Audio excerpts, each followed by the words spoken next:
Hi everybody, welcome to tonight's tips on lash educating. I'll try to keep this brief. I've got a nice little list on my whiteboard behind the camera to make sure that I stay on track. So the reason why I wanted to run through some tips on lash education is because we get a lot of lash artists who ask us for advice or to recommend lash educators to them because they've had really inadequate training. And we also get a lot of feedback on what works and what doesn't work from our current educators. So I thought, seeing as a lot of people are enrolling into our course, which is currently on special and ends on July 31st. Wait, 30 days of September, yeah, July 31st. I always get confused if it's a date, 30 days or 31st days, 31 days. So yeah, I just wanted to run through some things I think that you guys should consider when and if you are already educating or wanting to educate. And let's get started. So the first thing I want to click off the list, and it's probably the most obvious, would be to, sorry, I got a notification, get it out. Content. Now, I'm not going to run through specific content that you should include, but what I want you to do is put yourself in the shoes of that lash student. Remember when you had your first lash training? I don't know whether it was a year ago, 5 years ago, 10 years ago. Mine was 10 years ago. Being 10 years ago, there was sweet F all in our training. We practically knew nothing. All we knew was that to make lashes thicker, placing a 0.3 millimeter classic lash made out of acrylic or something like that was adequate to create a full set. And we didn't know anything about shock curing. We didn't know anything about the adhesive. We didn't know anything about Russian volume. It didn't exist back then. Different types of tweezers. There was just literally an isolation tweezer. And when the boot tweezer got introduced a few years later, we were all bamboozled. So I don't know when you had your training, but I want you to think back to that training point and whether it was sufficient, whether it was comprehensive, whether it was basic. You've got to sit down and think about that. And the reason why I want you to do that is because you, as an educator, are the first point of contact in the lash industry for a student. They are looking to you as the expert. They are looking to you as the lash god. So in their eyes, you are Mecca. You know everything about lashes. Now, a lot of feedback that we get from people is that they do a course expecting to learn all these things, and at the end of it, they feel so disappointed. Some of them feel that their content was rushed or the course was rushed or that their trainer wasn't really well prepared. The course didn't run smoothly. The products were crap. Like, we get all these people messaging us asking what to do, where do they go. So what I want you to do with the content is when you're structuring a lash course and you're simply putting basic facts like what a C curl is, what a D curl is, what lash styles are, this and that. You've got to go above and beyond. Seeing as a lot of people now are becoming lash educators, you need to make sure your course is offering something that others don't have, and that the content that everyone is providing, that you are providing your version of that same content comprehensively. Now, I don't know about you, but I'm really against one-day lash courses, and I'm against you doing classic lash courses and volume lash courses together. And the reason is, there's a few reasons actually, and I just assumed that this was common sense, but obviously it's not. When you're teaching a brand new person who's never delved into the skill of lash application before, they are not going to be able to grasp classic and handmade volume application in a day. It took me like a year and a half to learn how to handmade volume, and this was like 5 years after I did classic. Oh, okay, I will admit that volume lashes got introduced a little bit later, but I don't think that it's fair to expect a student to learn so many skills and information within a 24, 48-hour period, pay you a couple $1,000 and then say, see you later, go work it out on your own. I just don't think that's fair. And I feel that if someone is trusting you with giving you a couple of $1,000, $1,500, whatever you're charging for lashes, then you should respect that person and take them under your wing and make sure they know absolutely everything there is to know off the bat about lashes. When I say everything off the bat, last week we had a live seminar, and one of the girls in the seminar was asking us, what are the little white dots? She was a lash artist. She's like, what are the little white dots that happen on lashes? And we were telling her, it's shock curing. Weren't you taught this? No. She wasn't taught a lot of things, bro, but she paid that person $1,500 or $1,800 to teach her lashes. So that person literally took her money, taught her the basics. This is what a C-curl is. This is a cat eye. This is it. And then left her. You can't do that. You've got to treat your lash students like your baby. So when I mention content, you need to go above and beyond. There are so many ways of including content. If you're a lash artist yourself, I know with myself, my newsfeed is constantly lashes. I follow the most successful lash artists that are in Eastern Europe to America to local lash artists. There is constantly advice and information everywhere. Now, people that are coming into the lash industry don't know where to find this advice. They would probably most likely just follow you and a couple of other lash artists, but they wouldn't follow the people that we follow. They wouldn't follow the entrepreneurs that we look up to and emulate and want our careers to head in the same direction. So it's up to you to find as much information in addition to the application information, hygiene, everything, the stock standard stuff. Put extra things in that you would want your teacher to have taught you when you started lashes. You know how some people, you learn something, but then you have to learn so much extra when you've completed it, and you feel like, God, I wish I knew that from the start. It would have saved me so much time and money and, things like that. Be that person for your student. It'll benefit you, it'll benefit them. They will be happy with your course, and then they will recommend other people. They'll be more likely to promote you as an educator because of their success. So if you set them up properly, like you would a child if you're a mother, not to that extent, but you get what I'm saying. You got to nurture them to a point where they can walk on their own and they know exactly what to do, and then at the same time create a relationship with that student for them to be able to contact you whenever they need. So we're going to get into how to price your courses, because I do get asked that a lot. What should I price it at? There's too many educators. But what I want to just quickly finish on the first point is content. Go look beyond what you think everyone else is doing and include different aspects of content. And I'm not talking about how to register an ABN if you're in Australia, how to do business stuff, how to set up your bookkeeping, Go find information that's not generally in a lash course that you may have learnt from an advanced lash course that you did with a particular lash artist. The ones that travel from overseas, like if Revelation Games or Lash Makers. If you've learnt tips and tricks from those guys, not copying, but if you've just learnt valuable pieces of information that's helped you, pass it on to the new person that's coming into our industry. We cop a lot of criticism from outsiders saying that lash artists aren't real artists, that it's not a career, that we don't apply lashes properly, that, we get compared to not lash artists, people that apply lashes at nail salons. We're trying to keep our industry reputation good.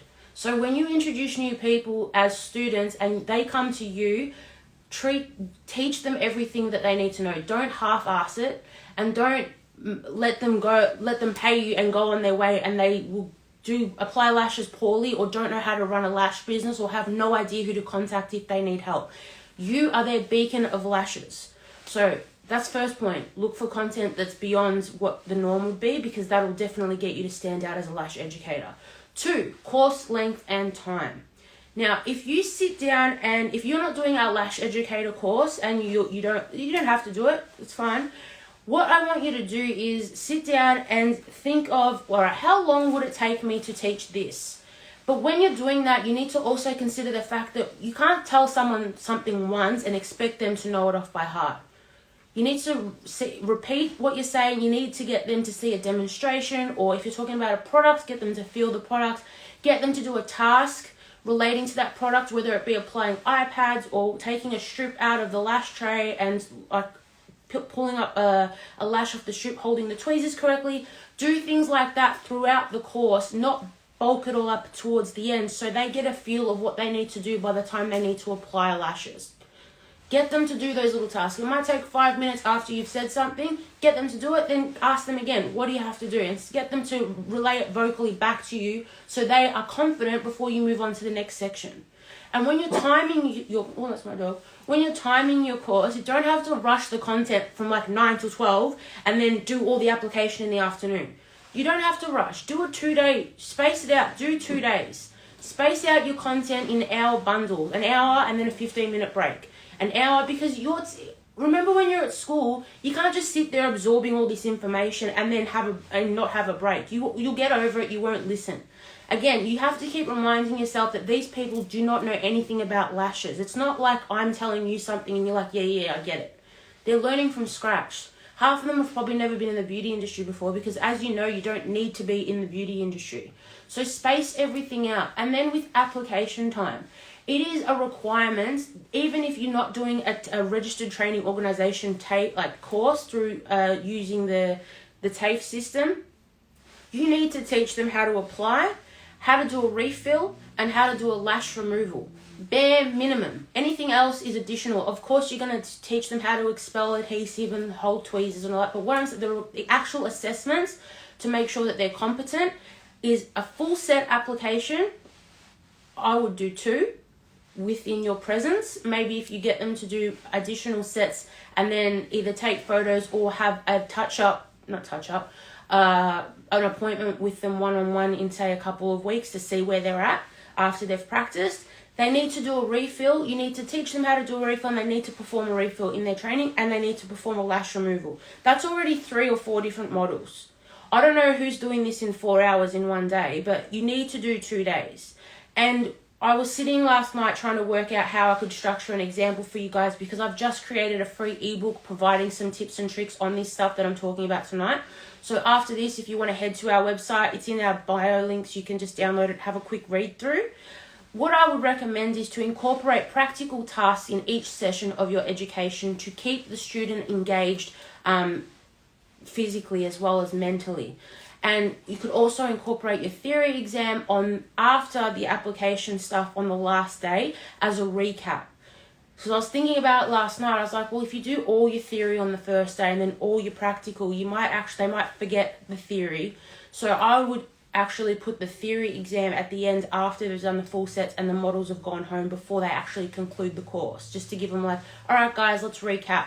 Just write down what you've learnt and go from there. But I would always include a practical task in each session as you go, whether it be looking at lash trays, choosing which tweezers that they should be using for what, choosing what curl. You tell them what's a C curl, what's a D curl, what's this, what's that. Basic stuff that's really childish for you and I, but stuff that they have no idea about.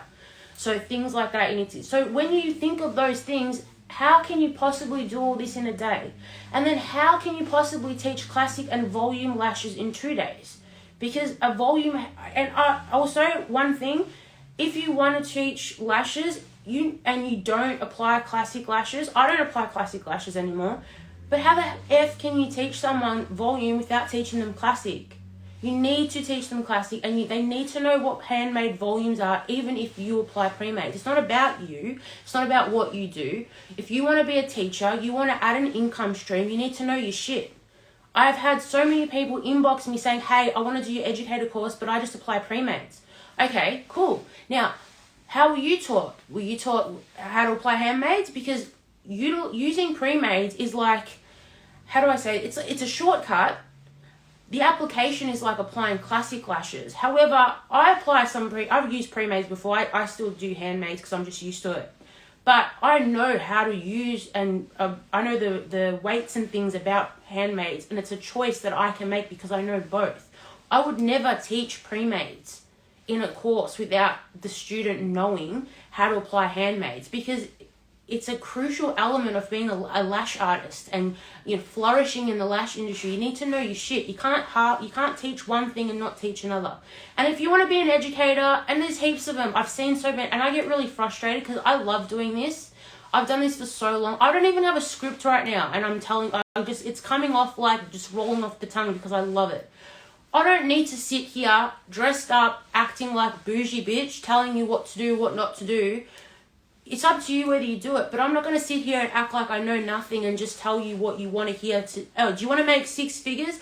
If you want to make 6 figures, you need to know your shit in everything. Because that way, when you tell people, you don't have to hide the fact that you don't know half the stuff. I can sit here and answer anything you want without looking like a certain way or whatever, and tell you that you need to teach. If you want to teach and educate, you need to teach classic. You need to teach handmade volume, and then if you want, you can teach pre-made as an additional, by the way, this is pre-made, but you need to make sure your students understand handmade volume as well. Let's move on. So when you're thinking of your course and your structure, timing. It can't be a day. Minimum 2 days just on one application skill. One-on-one mentoring. This is, I wrote this down because I want this to be considered during the Lash training and after Lash training. So if you're doing a group Lash education and you're one trainer to say maximum, I'd say 8 people, I would allow a good half an hour for you with each student whilst they're applying. So once you leave them all to their devices and you've set like 2-3 hours for them to practice how to apply lashes, I would literally not just shadow, but sit with each individual student and say, okay, what do you feel comfortable with? What do you want to work on? How do you find it? Let me show you. Like, you just work with them. So one, they feel comfortable to approach you if they are struggling with anything. 2, you can get an in-depth look at where they are, where their flaws are, I was going to say, and work with them so they feel like, yes, I'm actually learning something. Yes, my lash trainer actually cares. So that's what I would do. So keep that in mind when with the number of students you've got. So if you want to do 20 minutes to half an hour, obviously 2 students is going to take you an hour. So that's how you work that out. So if you've got 8 students, maybe do 15-20 minutes, but make sure you spend one-on-one time with each of your students. And because sometimes they might not want to ask you or tell you things in front of the group. They want to keep things private. So make sure you have that one-on-one time with them.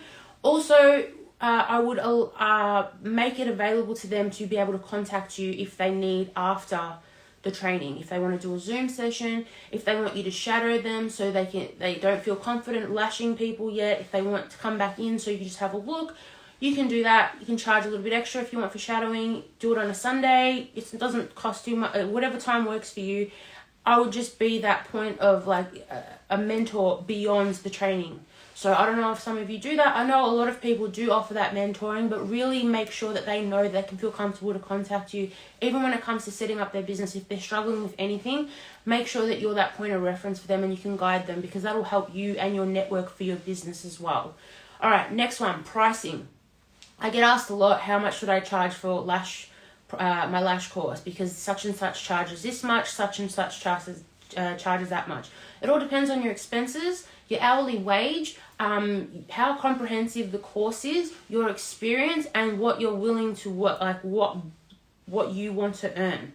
That all comes into play. So expenses are very important. If you're renting a location out, if you're renting tables and lighting, or got to buy extra lighting and things like that, that all comes to it. I will be doing 1-on-2 with lifetime support, everything. Yes, see? Do what you didn't get. Always think back to the training that you originally had and what you were really disappointed that you didn't obtain. It's your duty now to welcome new lash artists into the industry with all the information that we've accrued. We know better now. We didn't know this a few years ago, but we know better now. Hi, Boo. Hi, Amanda. Hello. Am I doing okay? You got to do like thumbs up to let me know if I'm doing okay or not. All right, so with pricing, as I said, also make sure that you've got really good products. So I know this is my next point, actually. I don't want to get too much into it. I was wondering, yeah, do 2 days. Don't do 1. Because remember, if you're in doubt, think of what you would want as the student. Like, I would be pretty pissed if I spent $2,000 or $1,500 and it was a day course. You know what I mean? Especially when someone's harping on about, I can teach you how to make 6 figures. No one ever makes 6 figures off a day thing. Like, it's ridiculous. Do you know what I mean? It takes so much to earn six figures, and even if you do turn over 6 figures, you're not going to profit 6 figures. It'll come down to about 60, 65. To earn 100,000, I paid 3.5. Yeah, you paid 3.5. Did you like for a 1-day course? Yeah, you're an idiot though. You spend money on crap. Amanda's the biggest money spender you'll ever meet. All right, so yeah, when you do your pricing, sit down and work out all your expenses, all your overheads, all your bills, everything, electricity, all of that. Then work out how much you want to earn per hour, and then work out how many students you have, and then divide it all up like that. Hi guys, hello. I didn't think anyone was watching me. This is pretty cool. Hi. Love your honesty. Thank you. Always found a 1-day course is rushed. Yeah, it is rushed, and it's not fair. Like, and the thing, the people that are giving you that money have probably saved up for a long time to change careers, especially with COVID now. People are really struggling. My inbox is full of people saying, please, can you recommend someone? I need help. Like, I need to change my life and this and that. I'm like, okay, go here, go there. Anyway, so yeah, pricing, do that. Let's move on to the next one. Send a welcome pack. So once you have students who have paid you, and however you take payment, hi, I didn't think anyone was watching. This is great. Hello. Okay, so I don't know if you do it already. I'm just going to pretend, I'm just going to tell you what I've got. So if you do it, good. If you don't, do it. All right, so once you've got your students that have enrolled online, however that they've enrolled, they've paid. If they've enrolled, say, 3-4 weeks before, when it gets to that week before the course, these students are going to be really nervous. They're not going to know you. They're going to be like, they don't know what to expect. I would prepare, go on Canva, create a PDF document, a little brand kit about you, your business, what you do, what they can expect, what the kit will include, things like that. Create a really nice email, and I've added a template into that free ebook that I created. So it just runs through like, hey, my name's such and such. I'll be taking your training next week. We're going to run through this and this. Like, go through, I don't want to run through it now because I have to actually think what I wrote. But yeah, do a brand kit just so that, and put a photo of yourself in there. 2 to 3 days course minimum. Yeah, you're right, Joe. When you do your brand kit, but if you've got staff, put an about us page in there so they know what you look like, and that if you're not the person training and you're the owner of the business and your staff are going to be training, put photos of the staff members in this brand kit so they can open it up and they can see the friendly faces before they get there. So I found that that's really helpful. Also, you can include enrollment forms in this email and just say, hey, can you please fill these out, and either send them back before course just to save some time on the day so we don't have a lot of admin to do. Also, you can send a liability form, so whatever they've got to be careful of, or safety measures, things like that, send that in the email. Just like, boring paperwork. Just wanted to touch base and welcome you next week. Hope you can fill these out, send them in so everything's prepared. If you haven't, gotta go. If you haven't, sorry, I get thrown off. I'm not going to look at the comments because I get thrown off. Okay, so if you haven't paid the remainder, please make sure that you bring things like that, but really casual so they're not stressing out, because a lot of people aren't going to know what to expect. So I think a welcome pack would be really good and a way to just get starting to engage with your students and create that rapport with them. And don't make it a formal email. Make it really friendly, but don't slang, but don't make it like, we welcome you to, you know what I mean? Okay, so there's that. And the next one, don't overwhelm each session. I kind of touched base on that before. So when I say don't overwhelm each session, don't bombard your students with a lot of content within an hour or two period. Break it up a bit, but talk about lash types or whatever you're going to talk about, and sign or whatever. I just, talk about a topic, and then maybe just get them to relay the information back to you, and ask them if they want a break.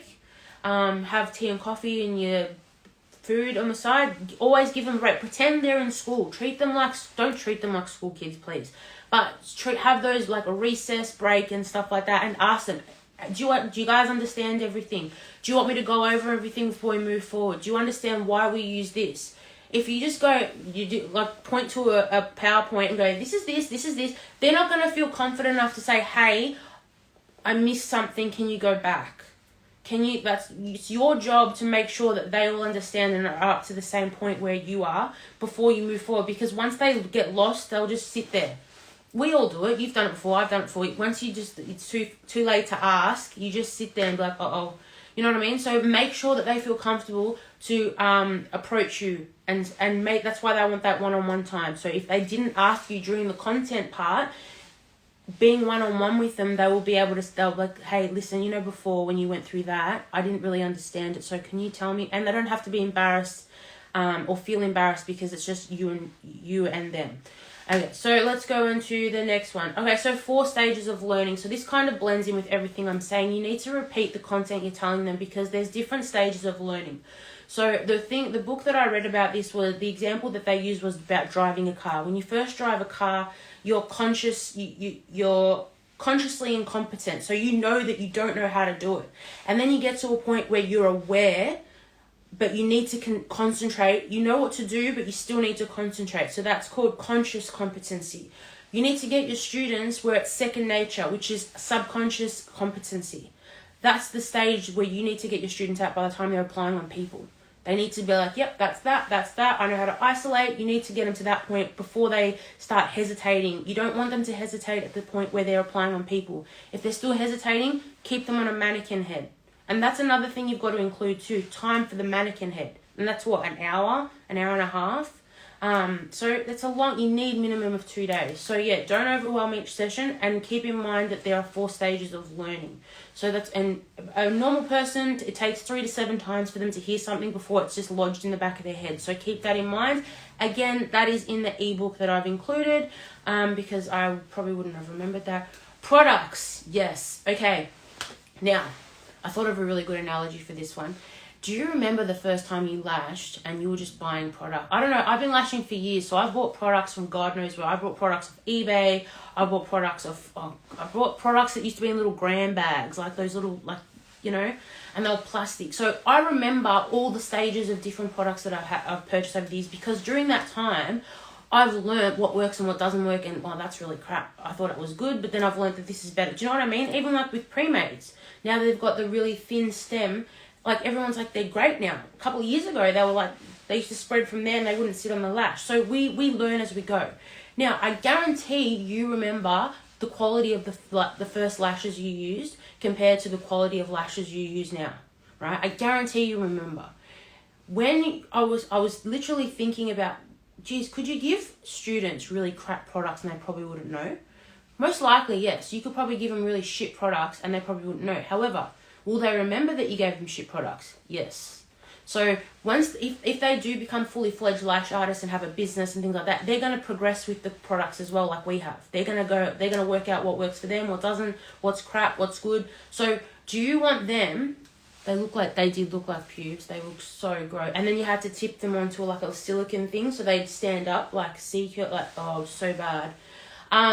When they become fully fledged lash artists and they buy other products, if they don't continue to buy your own, sorry, I gotta watch my dog, she's got a sore arm and she eats it. When they go beyond your products and start buying other people's products, are they gonna look back and go, oh my God, my Lash Educator, she gave me the shittest products. She must have thought that I wouldn't have known. She probably just thought that I was a dumbass back then, because we've all done it. We've been there. I can guarantee if I go back to the training that I did back 10 years ago and I think of the products that I used in those little it's crap. And you don't want your brands and your reputation associated with that, because there's so many lash brands out there now and there's so many lash educators. You don't want your ex-students or your alumni, whatever you want to call, to improve on their own lash career and look back at you and say, you know what, you actually did a shit job. Because they're not going to feel like they're a part of your network. They're not going to feel like they're a part of your little family where they can promote you to other people. And we've all seen it. If you follow a lot of lash artists, you can see that there are lash educators creating a network, and then there are lash educators who are taking people's money and really not utilizing those funds to grow their own business and create a reputable brand for themselves. They're just blowing it on shit. Right? Now, that's another story in itself. We all know about that, how I feel about those things. So yeah, premium products. When you're providing, and the thing, you want your lash brand kits to wow your students. You want them to come into class and be like, wow, this is really pretty. Have everything they need all set up nicely, however you want to style it. If you want to use your own brand or if you're using another brand. Also, what I would do is, if you are doing training often, and you're having a lot of students, I would see if you can tee up with a lash brand, if they can provide wholesale prices for their lash kits and do a collaboration. Excuse me. I would see if you can contact them and say, hey, I do a training session a week with lashes. I need 10 kits. If I buy them for you over the month, over the next 4 weeks to see how we go, can we have a discount on the kit? And that allows you to gain more profit from your student if you want, or bring your prices down to stay a little bit more competitive if you're worried about the price differentiation between you and other people, which you shouldn't, because you should price accordingly to what the services you provide. And we all know that cheaper is not better. I'm going back to pricing now. I should have mentioned this as well. I don't like people who charge really cheap lash courses, because me personally, I like high quality things in all aspects of life. I went to a private school, everything's expensive. If I see something that's cheap, I will not go near it, because I'm like, why is it cheap? Why is it cheap? Why is a lash course $500? Like, you know what I mean? It doesn't look right. It doesn't, especially when like there's so many ads on Facebook and Instagram now that pop up, especially if you're a lash, we see it, we're on the algorithm. $500 lash course, $2 lash course, and then you get the $2,500 lash course. Like, well, how come you're charging $2,500 and you're charging $500? Like, and who are you gonna trust? Like, would you risk spending the $2,500 and think, well, she's obviously better? Or do you go with the cheap person because you're like, well, what if they're exactly the same and I get ripped $1,000? Do you know what I mean? So you have to work out your prices you got to take your branding into consideration too. So besides the content, how comprehensive the course is and what the kit includes and things like that, how you have to consider your aesthetic and your brand, how you're presenting yourself. Are you teaching lashes in a side bedroom and just having like no brand aspect at all? Or are you presenting yourself as a lash academy and you want to take your career further and, you know, make sure that people know that you're a reputable lash academy with, you know, you've got a reputation to uphold and you've got experience and things like that. So that's how you consider your pricing as well. All right, let's go back to premium products. Have the best products you can have for your students and let them go into the lash industry on a good foot, on a good note. Let them walk off and think, I got the best of the best. Because a year down the track, 2 years down the track, 3 years down the track, when they've trialed all these different products and what works for them, you do not want them to look back at the products that you gave them and think, fuck, my lash artist really screwed me. Like, you don't want them to do that, even if they don't know at the time that the products are shit. So please keep that in mind. Okay, I thought it was going to be 10 tips. I don't know what I'm up to. The last one I've got is after course communication. So a lot of educators create bonds with their students, as I've touched on. You have to make sure there's a lot of avenues where you can communicate with your students, whether it be a private Facebook group that's exclusive to them only, so then they get to know each other, and then you get to post live videos or, you know, polls, whatever Facebook offers that you can do in that group just for them so they feel like a little knit network, right? In addition to that, I would touch base with them if you want. I guess, I know people lose track and things like that, but it makes your business look good and grow your network as a brand. If you've got products as well as being a lash educator and you've got a salon and you've got all the different things, you want to be able to keep a good rapport with your clients, because then they could turn into your brand ambassadors with your products. You can offer them 20% off if they just want to buy your products. Maybe you can have them come into your shop and maybe they can work for you as staff members. So I would recommend creating all these different avenues, which I have listed in that ebook, which is completely free. I'm just running a blank at what the whole list is because there's actually quite a long one. Instagram groups or Instagram lives, do things like that for them. If you want to create a private Instagram page, it's just for them to access. If you don't want to do Facebook, maybe do a lash social with your students. So get together for like drinks or something like that and touch base and see where everyone's at. I also recommend commenting and things like that on their Facebook or on their socials. Just so they know that you're still supporting them, so they feel encouraged and you keep that strength. Because a lot of students will go on their way and say a student does become really successful and creates their whole lash brand and does earn 6 figures and gets their books completely filled out. People are going to ask them, who taught you? How did you do this? And they're going to, if they hate you or you did a really shit job, they won't recommend you. Whereas if you're really supportive and you've provided the content and the knowledge and you've helped them and you've groomed? No, not groomed, nurtured. Groomed. If you've done all those things and seen them blossom into what they are, they will, oh my God, you know, I went to such and such, they were amazing, you know, even afterwards I was struggling with this. Like people talk, and especially like now that I've started the International Lash Masters, people think that I love hearing about crap about other people, and I just get DMs. I'm bombarded all the time. I'm asked questions all the time. So yeah, I really think it's important to create a bond with your students beyond the lash training, just to make sure that everything's good. and you look really well. So now that they're not dogs. Yeah, they're not dogs. Sorry. I wasn't even thinking. That's innocent thinking. I was thinking, don't worry, you don't know what I was thinking. All right. Does anyone have any questions for me whilst I'm on? Because those are my 10 tips for today. I just wanted to run through some basic things that I think will help a lot of people. And I also have them groomed. Yes, exactly. You're getting my drift of where I was going.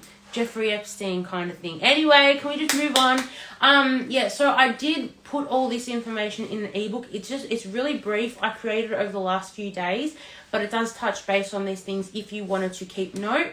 So yeah, if you've got any questions, please let me know, and I will answer them. If not, that is all I have for today. If I have provided you with any information, or if I have missed something, or you want me to do a live on a different topic, or any mentoring or questions, please feel free to ask me, because I am an open book. I'm happy. This is what I love to do.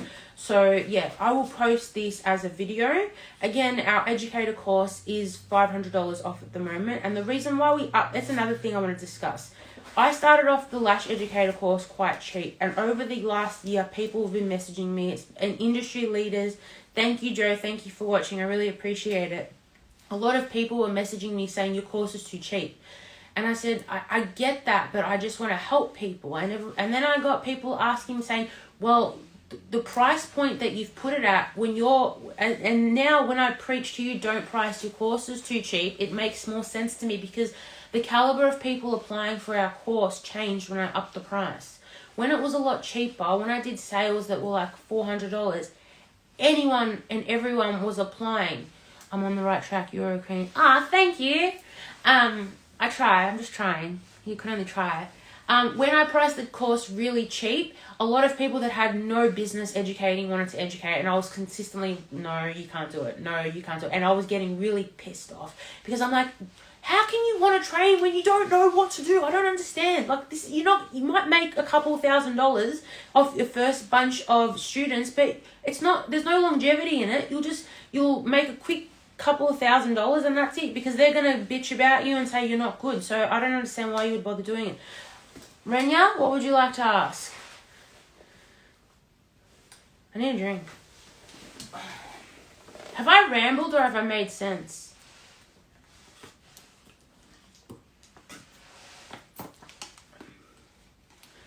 Alright, Renya, ask you. I'll keep talking, and you can ask a question. So yeah, I've priced our Lash course now where people who don't really want to educate and think it's a quick money grab. What are your thoughts on doing patch tests? So, I'm gonna be honest. I know it's a requirement in the unit that's at TAFE, and we should know how to do it. I don't feel like a lot of people do them anymore. Like, just being brutally honest, we probably should. I think it's good to alert them what they are and why they need it, and maybe to do them on people that are concerned about allergies and things like that. Because with patch tests, you're supposed to touch the iPads as well. You're supposed to see if they're allergic to the gel and the iPads and the adhesive. But I wouldn't. With patch tests, you're not going to apply a lash or two, then send them on their way and tell them to come back a couple of days later. So I'd probably teach the students about patch tests, why they're needed, but probably only do them on clients that are concerned about their existing allergies, or just really paranoid. Like, do it on those ones. Yeah, that's what I would do. Does that help or not? I would just do that. Not many people do them anymore. Do people still do patch tests? I don't think people still do patch tests anymore. I think it was just like anyway.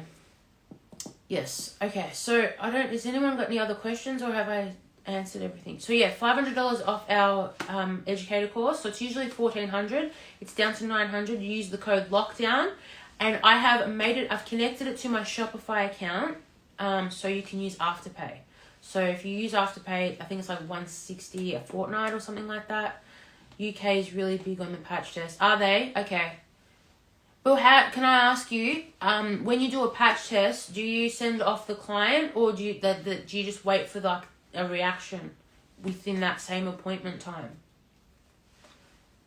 I just do regulars now, so I don't really, well, not now because of lockdown, but yeah, if you want to answer that, that'd be good. We teach how to do it, but we can't get students to do it 48 hours prior, and they don't know. We teach how to. Yeah, have it in your theory. We teach how to, yeah. Yeah. Yeah, I would teach them how to do it, and then whatever happened, like, yeah. I know a lot of people don't do them anymore, that's alright. Yes. Okay. You know what, I'll ask Kim Hayworth. She's really big on making sure everything's correct, and I'll ask her. She should know. I'll ask her and I'll get back to you guys. I'm sorry, I know a lot of people don't do them, that's all. Alright, any other questions, or should we finish up? Definitely have it. Yeah, definitely have it in your theory, 100% skin sensitivity.